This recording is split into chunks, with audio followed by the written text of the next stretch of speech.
Betul. Kita tengok parti-parti yang lain bertanding. UMNO. Hari ini UMNO dengan Parti Nasional berperang. Di media sosial secara terbuka mereka saling melolehkan pakaian masing-masing. Ya, betul. Zahid Hamidi kata kat Muhyiddin. Dia kata saya tak pernah pun minta settle kes saya. Muhyiddin kata, oh kamu datang bawa fail, jumpa saya melamak fail nak minta settle kes kamu. Muhyiddin kata tak ada, saya berani bersumpah laknat. Ini cara UMNO. Bila dia tak boleh nak jawab, dia minta bersumpah laknat. Ini dia belajar dari Najib ni. Saya tak kenal Atantuya, sumpah laknat. Saya tak kenal Jolo, sumpah laknat. Bila masuk mahkamah, oh kenal pula Jolo. Saya tak tahu. Ya, sebab Tuhan saudara, bila bersumpah orang Melayu ni, bila sebut sumpah, bersumpah aja oh kamu benar.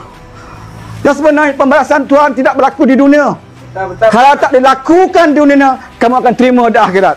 Dan kerana sumpah Najib itulah sebelum PRU14 dia kata tak kenal Jolo, mungkin kerana sumpah itulah Najib tumbang sebagai Perdana Menteri.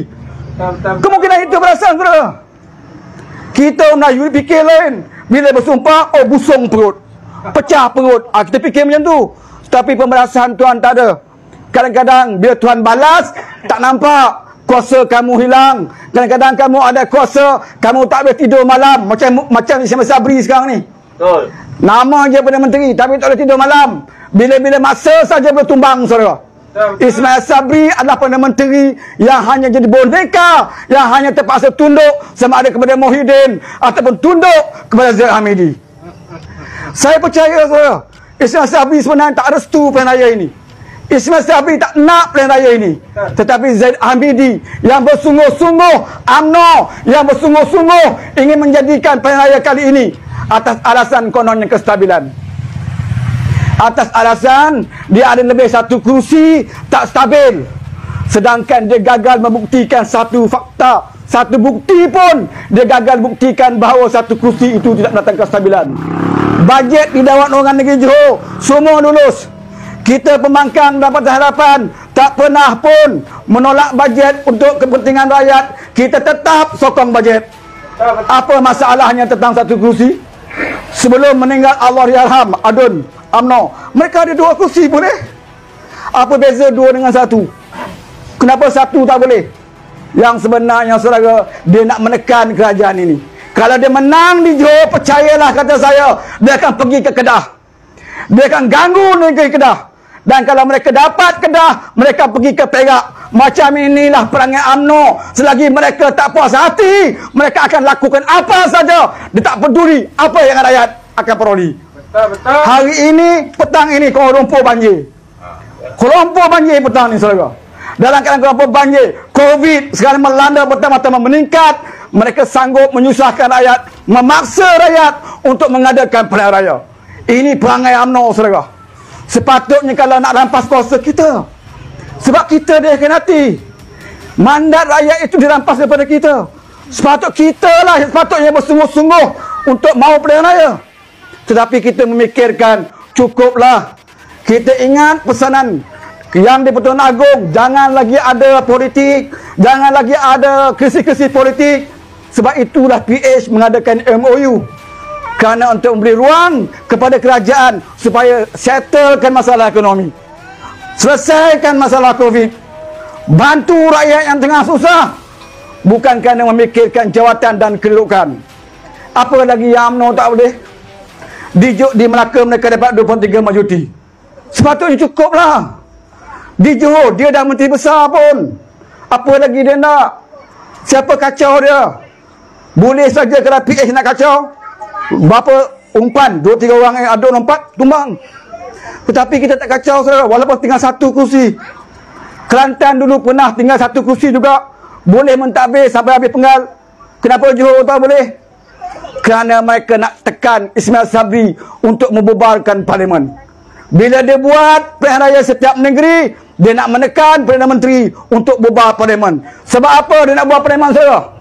Sebab apa? Sebab Zahid tahu dia sekarang menghadapi kes di mahkamah. Itu sebenarnya. Dia Presiden UMNO. Kalau bubar parlimen, dia adakan pilihan raya, dia masih Presiden UMNO dan dia ada kuasa untuk sign watikah calon-calon UMNO. Silap-silap kalau dia sign, Sabri pun tak kena sign watikah. Itu. Sebab itu dia nakkan berubah segera. Sementara kuasa Presiden masih ada di tangan Zaid Hamidi. Sebab itu dia nak tekan sekarang ini. Tapi sebab Sabri kurang bodoh saudara. Dia pun ada cita-cita nak jadi Presiden. Aku nak jadi Presiden, aku kena tentukan 2 ekor ni naik dalam semua bodoh. Dia akan tentukan. Sebab itulah tekanan ini dibuat. Sebab itulah tekanan ini dibuat. Bukan kerana rakyat, tetapi kerana 1-2 orang kluster-kluster mahkamah ini nak lepaskan diri dia daripada penghakiman. Kita paksa rakyat untuk mengadakan pilihan raya kerana 1-2 orang yang tamak kuasa, 1-2 orang yang ingin lepaskan kes mereka dari mahkamah. Ini yang sepatutnya orang FEDA kena ingat. Orang FEDA kata bagus, harga sawit dah naik. PH dulu harga sawit jatuh. Tapi saudara, saya duduk di Paya Besar, kawasan FEDA, majoriti kawasan FEDA. Saya jumpa orang FEDA. Nak harga sawit naik, apa perubahan tak ekonomi rumah tangga? Tak ada perubahan. Sebab apa harga sawit naik? Sebab banyak sawit ditanam semula. Di Pahang banyak sawit tebang tanam semula. Kurang buah, harga naik. Itu biasa. Itu biasa. Macam getah juga. Musim kemarau, susu kurang, harga getah naik. Ini biasa. Bukan kerana kepandaian UMNO Barisan Nasional, bukan kerana kepandaian Perintah Nasional. Tapi isu sawit ini, sampai nak berdebat Azmin dengan Najib. Isu FEDA. Sebenarnya sama je. Sama je. Masa Pakatan Harapan Pemerintah, Azmin ni Menteri Ekonomi. Kenapa dia tak selesaikan masalah FEDA? Hari ni nak jadi juara di FEDA. Kenapa masa Pakatan Harapan Pemerintah, Azmin tak lakukan tugas? Sebab itulah alhamdulillah dia keluar daripada Parti Keadilan kerana Azmin Ali ini tidak ada roh reformasi. Dia gagal melaksanakan agenda reformasi suatu Parti Pemerintah. Betul. Jadi orang-orang macam ni sekarang berada di sebelah sana. Biarkan mereka belah sana. Kita nak keadilan ada dari diri daripada pemimpin-pemimpin yang mempunyai roh dan jiwa reformasi seperti Presiden kita Datuk Seri Anwar Ibrahim. Presiden kita Datuk Seri Anwar Ibrahim ini diuji saudara. Bukan saja waktu dia senang, tapi waktu dia susah. Dia pernah berjuang dalam alam peraja, memenuhi demonstrasi di Baling. Dah belum masuk politik pun dia dah berjuang untuk rakyat. Dalam reformasi dia berjuang. Kemudian dia diuji dengan kesenangan apabila dia pernah menjadi timbalan Perdana Menteri dalam UMNO. 8 tahun dia Menteri Kewangan, Datuk Seri Anwar Ibrahim. Kunci pemberdayaan negara, kewangan negara di tangan Datuk Seri Anwar Ibrahim. 8 tahun dia Menteri Kewangan. Ada satu kes rasuah yang dibuat? Ada projek-projek yang dapat kepada anak-anak dia? Tak ada. Tak ada saudara. Sampai sekarang anak dia tak ada projek syarikat ataupun mana-mana anak dia jadi jutawan. Tak ada. Sebab itulah Datuk Seri Anwar Ibrahim ini amat ditakuti oleh musuh-musuh politik dia. Sebab dia tahu orang seperti Datuk Seri Anwar Ibrahim ini kalau jadi Perdana Menteri, kaki-kaki rasuah tidak boleh hidup dalam bumi Malaysia ini. Itu sebenarnya. Itu sebenarnya. Waktu dia jadi menteri, bapa dia sendiri, bapa Datuk Seri Anwar Ibrahim diberikan projek oleh Ketua Menteri Sabah. Ini fakta. Diceritakan juga oleh veteran UMNO sendiri. Bapa Datuk Seri Anwar Ibrahim diberikan projek balak. Bila Datuk Seri Anwar Ibrahim tahu, dia minta Ketua Menteri Sabah batalkan balik pemberian.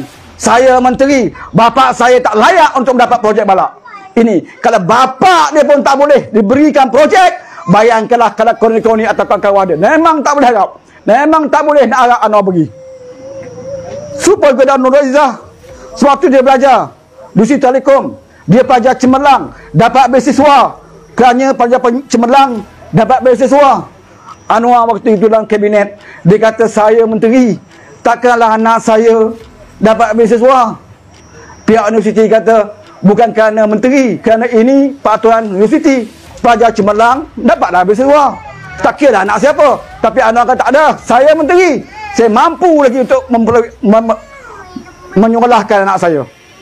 Ini sikap Datuk Seri Anwar Ibrahim yang sepatutnya ada pada setiap pemimpin-pemimpin Parti Keadilan. Kalau ini sikap yang ada pada pemimpin-pemimpin, percayalah bahawa Malaysia insya-Allah satu hari nanti akan diperintah oleh parti yang benar-benar melaksanakan reformasi. 22 bulan bukan kerajaan reformasi. 22 bulan adalah kerajaan Mahathir Mohamad yang kita terperangkap dengan lakonan Mahathir Mohamad. Sebab itu saya mengatakan pejuang datang ke sini kalau bertanding nak cerita pasal Bela Felda, kalau pejuang datang sini nak cerita pasal pembinaan nasib Melayu, saya mengatakan Mahathir ini adalah pengkhianat yang paling besar yang hingga menimbulkan krisis dalam negara kita hari ini.